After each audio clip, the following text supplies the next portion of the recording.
عرض میکنم به همه اون عزیزان که این لحظه ها ما رو در پخش مستقیم تماشا دارم. امروز شنبه است و من شهلای گلخوجه در خدمت شما عزیزان قرار دارم. چرا ما باز یک صحبت فوری رو با شما تشکیل کردیم؟ زیرا خبرهای تازه از تاجیکستان به دست ما رسید که مهم هستند و میخواهیم که شما از این خبرها ناآگاه نمانید.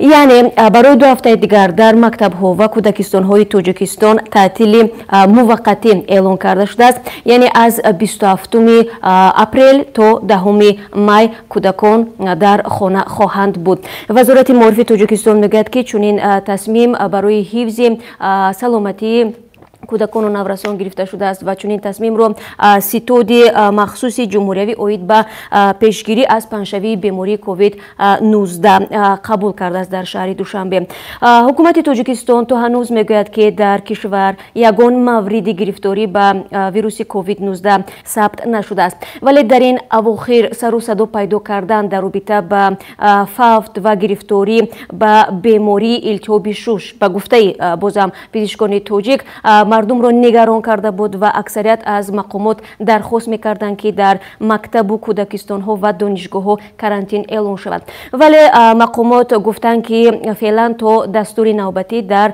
دانشگاه ها درس ادامه خواهد داشت.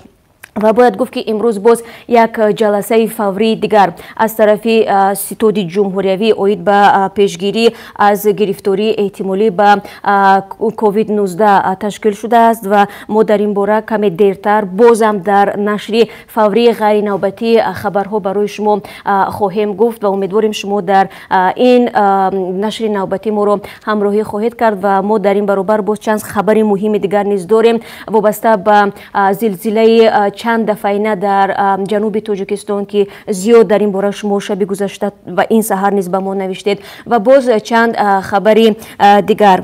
و باید بگم که بازم متاسفانه شب گذشته خبرها درباره فوت افراد شناخته تاجیک نیست رسانه‌ای شدند و امروز در این باره یک گزارش نیز خواهیم داشت. و طور ما روز گذشته برای شما خبر داده بودیم سازمان جهانی تندرستی خبر داد که در روزهای نزدیک یک هیئت خود را به تاجیکستان خواهد فرستاد، جمله به ترکمنستان نیز، زیرا این دو کشور مقاماتش ادعا داشتند که تاکنون یگان حالت گرفتاری به ویروس نوی کووید 19 به قید گرفته نشده است. خلاصه بیننده عزیز با ما بمانید و ما همه شما رو بعد از چند ساعت دیگر یا شاید 1.5 ساعت دیگر در نشر نوبتی خبرها منتظریم. برای شما روز خوب میخواهم و صحت و سلامت باشید.